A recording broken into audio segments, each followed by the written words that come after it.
My people, let us watch this video and take our careful time and watch it from the beginning to the end and see how His Excellency Muhammad Gaddafi, the former president of Libya, how he passed through in the hands of these Westerners before they assassinated him in collaboration with Barack Obama and Hillary Clinton. Let us watch the video and see how he passed through. They brutalized him and treat him before they assassinated him. Let us watch the video. By 2011, Muammar Gaddafi had ruled Libya for over 40 years. He had outlasted coups, international sanctions, and multiple wars. But in the last months of his life, everything changed. Libya erupted in violence. Cities turned into battlegrounds. And for Gaddafi, the end came not in a palace or courtroom, bloodied and surrounded. Muammar Mohammed Abu Minyar Al Gaddafi was born in 1942 in a desert camp near the town of Sirte, Libya. He came from a poor Bedouin family. As a young man, he joined the military and studied in Libya, and later in the United Kingdom. In 1969, at just 27 years old, he led a bloodless coup against King Idris and took control of the country. From that moment, Gaddafi ruled Libya with a firm grip. He got rid of the monarchy, closed U.S. and British military bases, and nationalized the oil industry. He created his own political system called the Jamahiriya, which he claimed gave power to the people. But in reality, he kept all the power himself. During the 1970s and 80s, Gaddafi was known around the world for his radical ideas and support for armed groups in other countries. He was blamed for terror attacks, including the 1988 bombing of Pan Am Flight 103 over Lockerbie, Scotland, which killed 270 people. Because of this, Libya faced heavy international sanctions for years. But Gaddafi also tried to present himself as a Pan-African and Pan-Arab leader. He pushed for unity among African countries and wanted to be seen as a strong voice against the West. By the 2000s, he had started to soften his image. He gave up weapons programs, reopened ties with Western nations, and tried to rebuild Libya's economy. Still, inside Libya, many people were angry. They lived under tight control. Political parties were banned. Freedom of speech didn't exist. Corruption was everywhere. The wealth from oil mostly stayed in the hands of the elite. Gaddafi and his family lived in luxury, while many Libyans struggled. So when protests broke out in February 2011, it wasn't surprising that so many people joined in. In Benghazi, the second largest city in Libya, the unrest came right after similar uprisings in Tunisia and Egypt had forced their leaders out. This wave of resistance across the region became known as the Arab Spring. In Libya, it began on February 15th, when families of political prisoners gathered outside a police station to demand the release of human rights lawyer Fatih Terbil.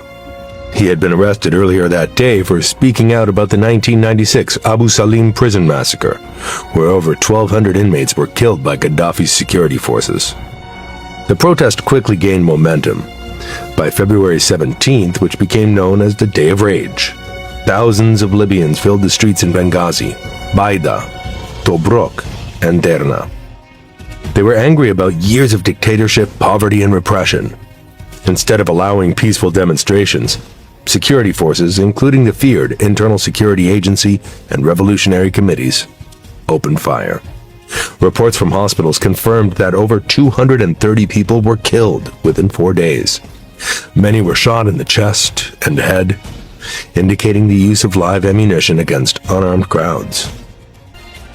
He had injuries on his left arm, back, and right leg, most likely from the blast and debris during the airstrike.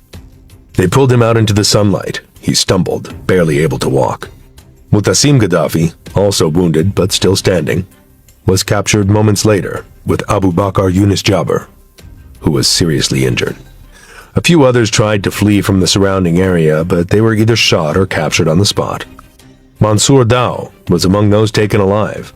He later confirmed that the group had been trying to escape to Sabah when the airstrike hit. The rebels dragged Gaddafi to a nearby road. They sat him down and placed him in the back of a pickup truck. By now, more and more fighters had gathered, News of Gaddafi's capture had spread quickly over radios and phones, and many rushed to the scene. As the truck moved slowly, people began hitting him with sticks, fists, and gun butts. Some pulled his hair and yanked at his clothes. Others shouted insults, some of them referencing the years of dictatorship, torture, and bombings Libyans had endured under his rule.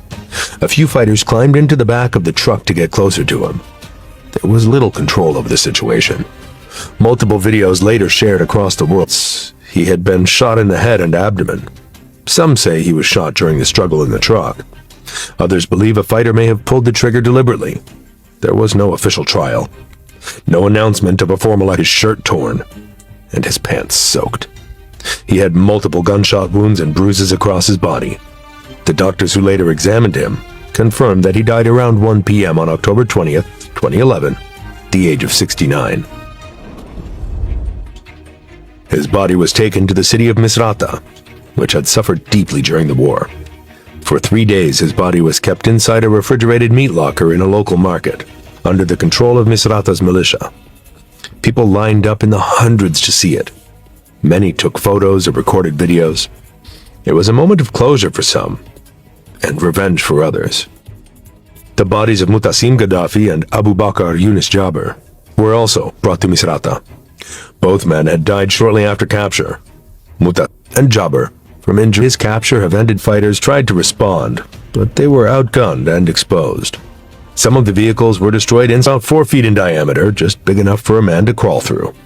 Inside, the group waited in silence, hoping to avoid being found. By that time, rebel fighters from Misrata had already moved into the area. They had been following the convoy's path for days and arrived shortly after the airstrike. The rebels were armed with rifles, grenades, and light machine guns. They began searching the area carefully, checking damaged vehicles, nearby buildings, and the surrounding land. It didn't take long before they noticed bloodstains and footprints near the road. A few followed the trail and spotted the drain entrance, expecting more guards to be hiding inside. Then they moved closer to inspect. That's when they saw Gaddafi, crouched inside. He was wearing brown pants, a blood-stained shirt, and a flak vest.